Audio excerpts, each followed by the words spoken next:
Hi ಎಲ್ರಿಗೂ ನಮಸ್ಕಾರ. News 18 ಕನ್ನಡದ ಡಿಜಿಟಲ್ ಕಾಂಟೆಂಟ್ಗೆ ಸ್ವಾಗತ. ನಾನು ಸುನಿಲ್ ಗೌಡ. ಇತ್ತೀಚೆಗೆ ಮನುಷ್ಯರಿರಲಿ ದೇವರಿಗೆ ರಕ್ಷಣೆ ಇಲ್ಲದಂತ ಆಗಿಬಿಟ್ಟಿದೆ. ಯಾಕೆ ಈ ಮಾತನ್ನು ಹೇಳ್ತಾ ಇದ್ದೀನಿ ಅಂದರೆ, ದೇವರಿಗೆ ಪೂಜೆ ಮಾಡುವಂಥ ಅರ್ಚಕರೇ ಭಯ ಭಕ್ತಿಯನ್ನು ಬಿಟ್ಟು, ಅಂದರೆ ಅರ್ಚಕರು ಅಂತಂದರೆ ದೇವರಿಗೆ ಹತ್ರವಾದವರು ಅನ್ನುವಂಥ ಭಾವನೆ ಭಕ್ತರಲ್ಲಿ ಇರುವಂಥದ್ದು. ಆದರೆ ಇದು ನಿಜಕ್ಕೂ ಸುಳ್ಳಾಗ್ತಾ ಇದೆ ಇತ್ತೀಚೆಗೆ. ಯಾಕೆ ಅಂತಂದರೆ, ಇತ್ತೀಚೆಗೆ ಮಂಡ್ಯದ ಮೇಲುಕೋಟೆಯಲ್ಲಿ ಒಂದು ಘಟನೆ ನಡೆದಿರುವಂಥದ್ದು. ಅಂದರೆ ಮೇಲುಕೋಟೆಯ ಯೋಗ ನರಸಿಂಹಸ್ವಾಮಿ ದೇವಸ್ಥಾನದಲ್ಲಿ ಹುಂಡಿಯ ಹಣವನ್ನು ಅಲ್ಲಿರ್ತಕ್ಕಂಥ ಅರ್ಚಕರೇ ಜೊತೆಗೆ ಅಲ್ಲಿರ್ತಕ್ಕಂಥ ಪಾರುಪತ್ಯಗಾರರು ಇವರೆಲ್ಲ ಸೇರಿ ಲಪಟಾಯಿಸ್ತಾ ಇದ್ರು ಅನ್ನುವಂಥ ಪ್ರಕರಣ ದಾಖಲಾಗಿರುವಂಥದ್ದು. ಇದರ ಬಗ್ಗೆ ಸಂಕ್ಷಿಪ್ತವಾಗಿ ವಿವರಣೆಯನ್ನು ಕೊಡ್ತೇನೆ. ಅದಕ್ಕಿಂತ ಮುಂಚೆ ನೀವಿನ್ನೂ ಕೂಡ ನಮ್ಮ ಫೇಸ್ಬುಕ್, ಯೂಟ್ಯೂಬ್ ಹಾಗೂ ಇನ್ಸ್ಟಾಗ್ರಾಮನ್ನು ಫಾಲೋ ಮಾಡ್ತಾ ಇಲ್ಲ ಅಂತಂದರೆ ಮಾಡಿ ಅಂತ ಹೇಳ್ತಾ, ಮಂಡ್ಯದ ಮೇಲುಕೋಟೆಯಲ್ಲಿ ಇಂಥದ್ದೊಂದು ಘಟನೆ ನಡೆದಿರುವಂಥದ್ದು. ಅಂದರೆ ಮಂಡ್ಯದ ಮೇಲುಕೋಟೆಯ ಯೋಗ ನರಸಿಂಹಸ್ವಾಮಿ ಬೆಟ್ಟದಲ್ಲಿರ್ತಕ್ಕಂಥ ಯೋಗ ನರಸಿಂಹಸ್ವಾಮಿ ದೇವಸ್ಥಾನದಲ್ಲಿ ಇಂಥದ್ದೊಂದು ಕಳ್ಳತನದ ಆರೋಪ ಕೇಳಿಬಂದಿದೆ.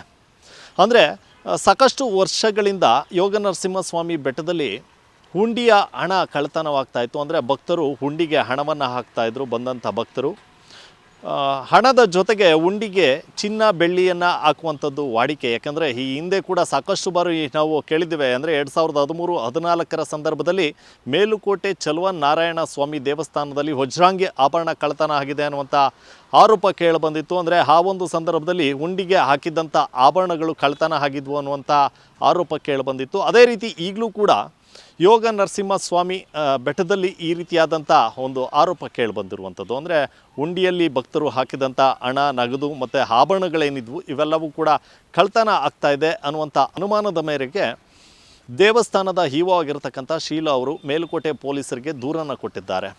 ಅಂದರೆ ಈ ದೂರನ್ನು ಕೊಟ್ಟಿರುವಂಥದ್ದು ಜನವರಿ 11ನೇ ತಾರೀಕಿಂದ 20ನೇ ತಾರೀಕಿನ ಒಳಗೆ ಈ ರೀತಿಯಾದಂಥ ಘಟನೆ ನಡೆದಿದೆ ಅನ್ನುವಂಥ ನಿಟ್ಟಿನಲ್ಲಿ ಶೀಲಾ ಅವರು ದೂರನ್ನು ಕೊಟ್ಟಿರುವಂಥದ್ದು. ಯಾಕೆ ಈ ದೂರನ್ನು ಶೀಲಾ ಅವರು ಕೊಟ್ಟರು ಅಂತ ಹೇಳಿದ್ರೆ, ಪದೇ ಪದೇ ಯೋಗ ನರಸಿಂಹಸ್ವಾಮಿ ಬೆಟ್ಟದಲ್ಲಿ CC ಕ್ಯಾಮರಾಗಳನ್ನು ಕೆಡಿಸಲಾಗ್ತಾಯಿತ್ತು. ಅಲ್ಲಿರ್ತಕ್ಕಂಥ DVRಗೆ ರಾಂಗ್ ಕನೆಕ್ಷನನ್ನು ಕೊಟ್ಟು ಆ DVRನ್ನು ಸುಟ್ಟಾಕುವಂಥ ಕೆಲಸವನ್ನು ಕೂಡ ಮಾಡಲಾಗ್ತಾಯಿತ್ತು. ಹೀಗಾಗಿ ದೇವಸ್ಥಾನದ ಇಒ ಆಗಿರ್ತಕ್ಕಂಥ ಶೀಲಾ ಅವರು ಜನವರಿ 5ನೇ ತಾರೀಕು ಹೊಸ CC ಕ್ಯಾಮ್ರಾಗಳನ್ನು ದೇವಸ್ಥಾನಕ್ಕೆ ಅಳವಡಿಕೆಯನ್ನು ಮಾಡ್ತಾರೆ. ಜೊತೆಗೆ ಈ ರೀತಿ CC ಕ್ಯಾಮ್ರಾಗಳನ್ನು ಹಾಳು ಮಾಡ್ತಾ ಇರುವಂಥವರು ಯಾರು ಅಂತ ತಿಳ್ಕೋಬೇಕು. ಜೊತೆಗೆ ಇಲ್ಲಿ ಕಳ್ಳತನ ಆಗ್ತಾ ಇದೆಯಾ ಅನ್ನುವಂಥ ನಿಟ್ಟಿನಲ್ಲಿ ಅದನ್ನು ಕೂಡ ತಿಳ್ಕೊಳ್ಳುವಂಥ ನಿಟ್ಟಿನಲ್ಲಿ ಒಂದು ಸ್ಪೈ ಕ್ಯಾಮ್ರಾವನ್ನು, ಅಂದರೆ CC ಕ್ಯಾಮ್ರಾದಲ್ಲೇ ಸ್ಪೈ ಕ್ಯಾಮ್ರಾವನ್ನು ದೇವಸ್ಥಾನದಲ್ಲಿ ಅಳವಡಿಸ್ತಾರೆ.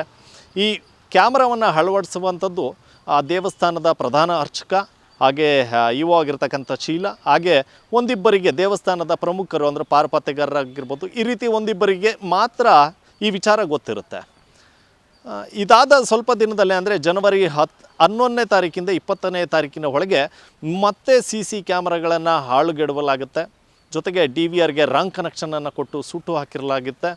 ಇದರ ಜೊತೆಗೆ ಇವೆಲ್ಲ ಕೆಲಸವನ್ನು ಯಾರು ಮಾಡಿದ್ರು ಅನ್ನುವಂಥ ತಿಳ್ಕೊಳ್ಳೋದಕ್ಕೆ ಅಂತ ಏನು ಸ್ಪೈ ಕ್ಯಾಮ್ರಾವನ್ನು ಇಟ್ಟಿದ್ರು, ಆ ಸ್ಪೈ ಕ್ಯಾಮ್ರಾವನ್ನೇ ಕಳ್ಳತನವನ್ನು ಮಾಡಿಬಿಟ್ಟಿರ್ತಾರೆ. ಸೊ ಹೀಗಾಗಿ ದೇವಸ್ಥಾನದ ಇಒ ಆಗಿರ್ತಕ್ಕಂಥ ಶೀಲಾ ಅವರಿಗೆ ಅನುಮಾನ ಬರುತ್ತೆ. ಹೀಗಾಗಿ ಆ ಸ್ಪೈ ಕ್ಯಾಮ್ರಾವನ್ನು ಹಾಕುವಂಥ ವಿಚಾರ ಯಾರ್ಯಾರಿಗೆ ಗೊತ್ತಿತ್ತು ಅಂಥವ್ರ ಮೇಲೆ ಅನುಮಾನ ಇವರಿಗೆ ಬರುವಂಥದ್ದು. ಅಂದರೆ ದೇವಸ್ಥಾನದಲ್ಲಿದ್ದಂಥ ಪ್ರಧಾನ ಅರ್ಚಕರು, ಹಾಗೆ ಪಾರುಪತ್ಯಗಾರರು, ಹಾಗೆ ಕಾವಲುಗಾರರು, ಈ ರೀತಿ ಯಾರು ಪ್ರಮುಖವಾಗಿರ್ತಿದ್ರು ಅವ್ರ ಮೇಲೆ ಅನುಮಾನ ಬರುತ್ತೆ. ಹೀಗಾಗಿ ತನಿಖೆ ನಡೆಸಿ ಅಂತ ಮೇಲುಕೋಟೆ ಪೊಲೀಸರ ಮೊರೆ ಹೋಗಿರುವಂಥದ್ದು. ಹೀಗಾಗಿ ಪೊಲೀಸರು ಕೂಡ ಈಗ ಪ್ರಕರಣವನ್ನು ದಾಖಲು ಮಾಡಿಕೊಂಡು ತನಿಖೆಯನ್ನು ಮಾಡೋದಕ್ಕೆ ಹೇಳಿದ್ದಾರೆ. ಈ ನಡುವೆ ಮಂಡ್ಯ ಜಿಲ್ಲಾಧಿಕಾರಿಯಾಗಿರ್ತಕ್ಕಂಥ ಡಾಕ್ಟರ್ ಕುಮಾರ್ ಅವರು ಒಂದು ಆದೇಶವನ್ನು ಹೊರಡಿಸಿದ್ದಾರೆ. ಏನು 6 ಜನ ಇದ್ದರು ದೇವಸ್ಥಾನದಲ್ಲಿ, ಅಂದರೆ ಆ ಒಂದು ಸಂದರ್ಭದಲ್ಲಿ ಕೆಲಸವನ್ನು ಯಾರು ನಿರ್ವಹಣೆ ಮಾಡ್ತಾಯಿದ್ರು, ಪ್ರಧಾನ ಅರ್ಚಕರ ಹಾದಿಯಾಗಿ ಯಾರೆಲ್ಲ ಕೆಲಸವನ್ನು ಮಾಡ್ತಾಯಿದ್ರೋ ಅಂಥವರನ್ನು ಅಮಾನತಿನಲ್ಲಿ ಇಟ್ಟು ತನಿಖೆಯನ್ನು ನಡೆಸುವಂಥ ಉದ್ದೇಶದಲ್ಲಿ ಅಮಾನತು ಮಾಡಿ ಆದೇಶವನ್ನು ಡಾಕ್ಟರ್ ಕುಮಾರ್ ಅವರು ಹೊರಡಿಸಿರುವಂಥದ್ದು. ಈ ನಿಟ್ಟಿನಲ್ಲಿ ಪೊಲೀಸರು ಕೂಡ ತನಿಖೆಯನ್ನು ಮಾಡ್ತಾ ಇದ್ದಾರೆ.